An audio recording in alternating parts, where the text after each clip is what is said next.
What's going on, guys? Welcome back to WWE Network and Chill, where every single week I, Graham Jason Matthews, break down all the original content I watch on the WWE Network. Today we're talking Table for Three with this episode entitled Superstar Wives. So they did something a bit different with this episode, not featuring, current superstars or current employees of WWE or icons, legends, whatever.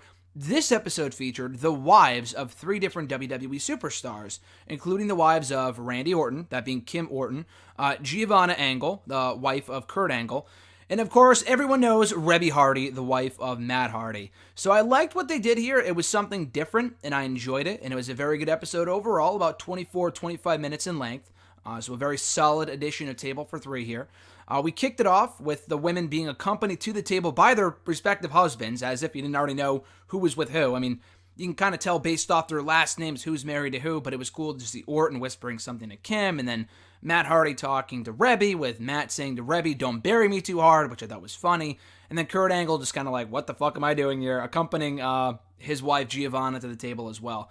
Reby Hardy, like I said, everyone kind of knows her from her days in Impact and just in recent years on Twitter. If you have a Twitter account, you probably know Reby Hardy. And that's not to say that she's a bad person at all. She's just very vocal about a lot of things. And she seems very nice, at least based off my interactions with her. I'm a big fan of the Hardy family. But yeah, she's very vocal, to say the least, on social media. And then Kim Orton was on, what was it? The Renee Young show, I believe. The Renee Young, which I talked about here on the on Network and Chill about a few years ago.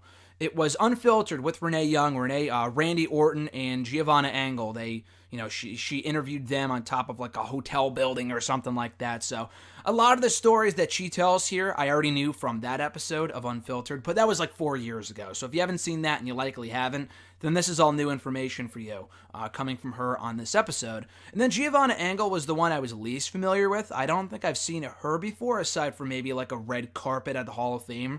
A year or two beyond that, I do not think I've heard anything from Giovanna Angle before. But, yeah, so they kicked off their Table for Three episode after the wrestlers and the husbands went away. They talk about Brooklyn and how Kim and Reby kind of originated. They grew up in Brooklyn, and both of them have pretty thick accents. Kim more than Reby. Kim talks about how she moved to Missouri, which is kind of a night and day compared to Brooklyn. She obviously moved to Missouri for Randy Orton. They also talk about Reby moving to 100 acres of land in North Carolina. South Carolina? Where do they live? I think it's North Carolina. But yeah, she has a lot of fucking land with Matt. Matt, and the boys, they have a lot of land. If you've ever seen like Impact or even the most recent Ultimate Deletion special in WWE, you know that he owns a lot of fucking land. Some beautiful land, but a lot of land. And Giovanna talks about how she and Kurt, I think it previously owned 60 acres of land in Washington, Pennsylvania, but they sold it because she didn't really have any interest in it. And now seeing all the shit that Reby posts on social media and on her Snapchat and Instagram and whatever, she kind of wishes that she had stuck with the 60 acres of land. But less can be more. That's my personal opinion, but whatever. So they have pizza, which is a new one here for Table for Three. Usually everyone that appears on this show gets their own respective dinners, because you get kind of so sucked up in the stories that these people tell that you forget they're actually having dinner here. That's the whole purpose of the show. Everyone always gets their own individual dinners, but on this episode they shared pizza, which was cool. And Reby, being the fucking weirdo that she is, no offense, she cuts up the pizza. And she actually says something about it too. She says, "Don't judge me, I'm cutting up my pizza." And that's totally fine. I think there's nothing wrong with that whatsoever, but that is fucking weird. The same way that it's weird for you to eat pizza when it's ice cold. I do not understand people who can eat pizza when it's room temperature. I understand. I don't understand people who can eat pizza like straight out of the freezer or fridge. And I know a handful of people like that. I don't get it. I think it's gross. Pizza is way better when it's cold. It's not like a Pop-Tart where you can eat it without cooking it, and it's better if you do cook it. Pizza, it's meant to be hot. I do not understand. If you're one of those type of people, I apologize, but that is very bizarre, and I will likely judge you if I ever see you doing it. Moving on, though, Reby talks about how she met Matt. She had just broken up with someone else, and she was being dramatic on social media. What else is new? She was told by one of her friends, "Hey, why don't you why don't I hook you up with this guy named Matt Hardy? He's a wrestler." I guess Reby had said that she was an independent wrestler at the time, which I did not know. I did not know Reby. I mean, I knew she was an independent wrestler, but I thought she got into the business because of Matt. because I knew she was like a Playboy model, like some sort of model before she met Matt. I think years ago. So I guess that's how she met him, through some fan on Twitter. I mean, through one of her friends, and one of the people someone on Twitter had said, hey, why don't you guys meet up? You'd be a cute couple, blah, blah, blah. And they were being sarcastic back and forth on social media. They met at a show in Poughkeepsie, which very well might have been a Northeast wrestling show, because Northeast Wrestling runs a lot of shows in the Poughkeepsie area. And I know Matt did a lot of shows for NEW, like in early 2011, late 2010, right after he left WWE, in the Poughkeepsie area. And she's obviously from the Northeast. So being a big NEW fan, I'm almost pretty sure they had met at a Poughkeepsie show, at an NEW show in Poughkeepsie. They didn't say Northeast Wrestling here. She didn't say Northeast Wrestling, but that's purely my speculation. And if that's the case, that's pretty fucking cool. So Kim talks about also meeting Randy in Poughkeepsie, which is pretty fucking crazy.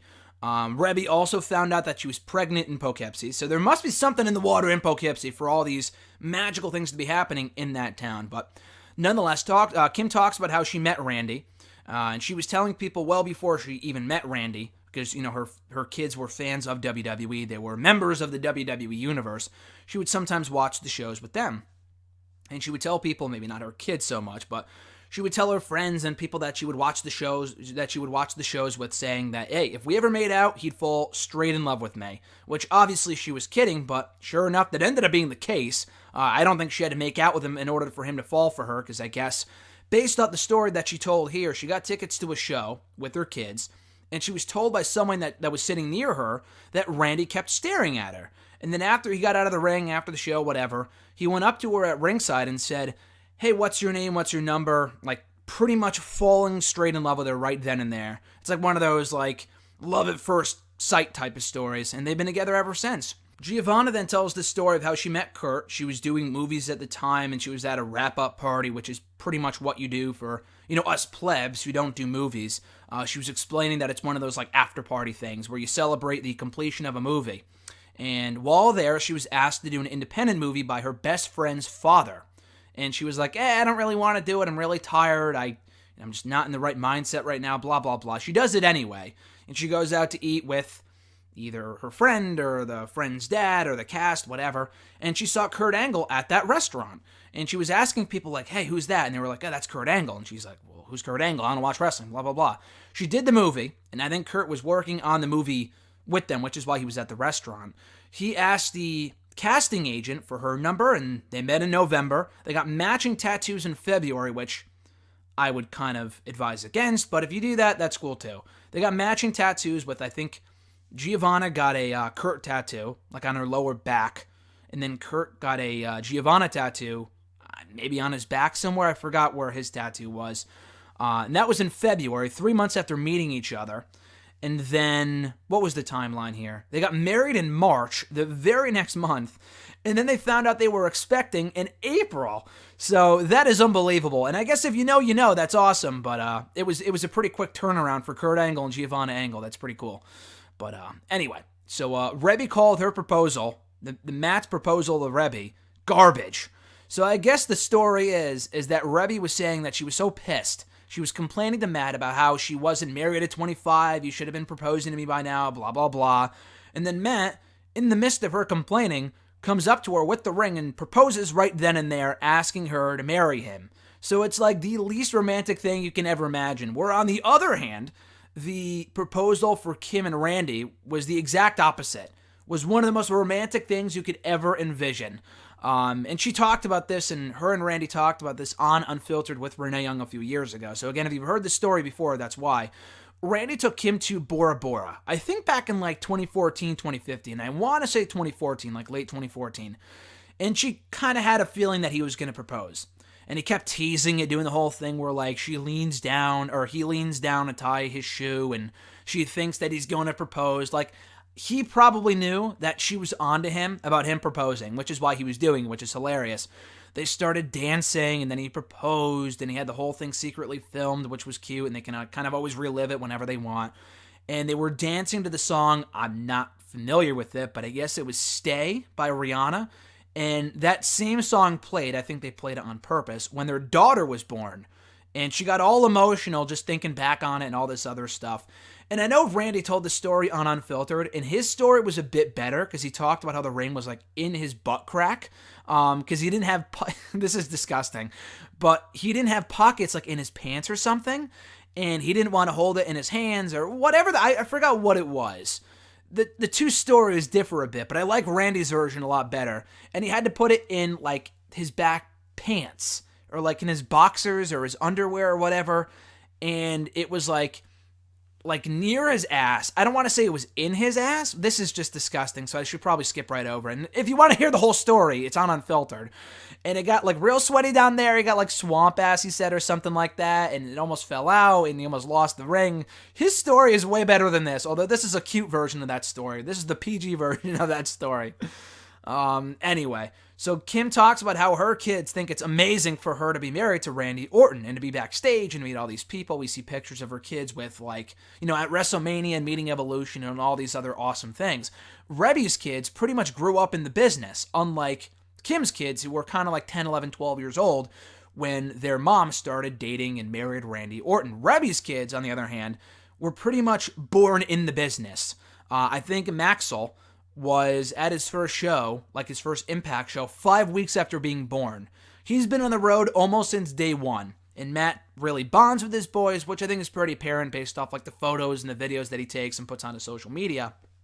So Rebby talks about how her kids are kind of like not entitled, but they're going to be out with the entire family, and people are asking for pictures with Matt, and Max was like, "Oh, what about my picture?" Because like he's so used to being the star of the show because the kid had his first fucking match at like 1 year old in Impact a few years ago, which is hilarious. Anyway, and then Giovanna starts talking about her kids and how her kids watch the show. And there was a time when Kurt Angle was the Raw GM, and this is about a year ago, like last summer. And Kurt Angle told Bayley on TV, "If you don't go to anger management, I'm going to fire you." And Kurt's daughter got really upset at that because she was a big Bayley fan. So she asked Giovanna, her mom, "Is Daddy really going to fire Bayley?" And she said, "Talk to Kurt about it. Talk to Daddy about it when he gets home," which is hilarious. And then Kurt had to explain to his daughter about how, like when you and your sisters fight, I have to put you in timeout. So that's kind of what I have to do with Bayley. And then the daughter said, "But only for 5 minutes, though. Only put her, only fire her for 5 minutes," or whatever it was. It was a really cute story. Kim also talked about how her son cried when Randy Orton would beat up John Cena during the course of their feud. I think back in like 2014, that was the last time they feuded, and I think that was around the time they were dating, which is pretty funny. And they talk about how it is to deal with their husbands being on the road all the time, which is a pretty. I'm glad they brought that up because that's like one of the biggest questions that people have about these relationships. Like, how do these, not how these wives survive, but like, it's really tough for their spouses to be on the road constantly without them being there, and it's really hard for them to be away for long periods of time over the course of the year. So Rebby actually talks about how she likes having Matt go away for a while because they have such strong personalities, to say the least. It might actually be better for them to be apart every once in a while. And it makes it harder having kids because the kids miss Matt when he's away, blah, blah, blah. So yeah, they talk about how hard it is for their husbands to be on the road, and Kim talks about how she still cries to this day, and they've been together now for 5 years, I guess, which makes sense if they started dating in like late 2013, early 2014. Kim talked about how she cries, even more so than the kids. The kids are like, "Oh, see you, Randy, see you, Dad, we'll see you in a couple days, blah, blah, blah." Kim actually cries when Randy goes on tour, which is just adorable in my opinion. But when Matt's home, he's home. He doesn't want to go out, doesn't want to do anything, doesn't want to deal with the fans. He just wants to hang home and watch movies. And they also talk about the interaction with the fans. Because when these ladies are out with their husbands and the entire family, it's not uncommon for fans to go up to them in public places like Disney World, like when they're out at restaurants and stuff like that. And they do not like when the fans bother them. And I do not blame them whatsoever. If they're out at dinner and it's just them and they don't get to see their husbands all that often, they do not want to be fucking bothered. Matt and Kurt feel bad, so they're always willing to accommodate fans and willing always to take pictures and stuff.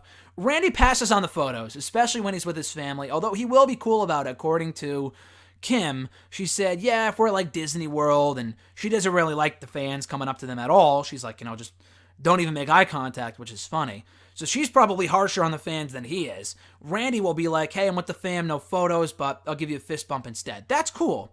Matt likes the attention sometimes. Actually, all the wives say that their husbands like the attention sometimes. Rebby talked about how Matt would wear his hair out like he would if he was on TV, so people recognize him, which is funny. Like when they're out in public, and she doesn't like that, so they won't be bothered.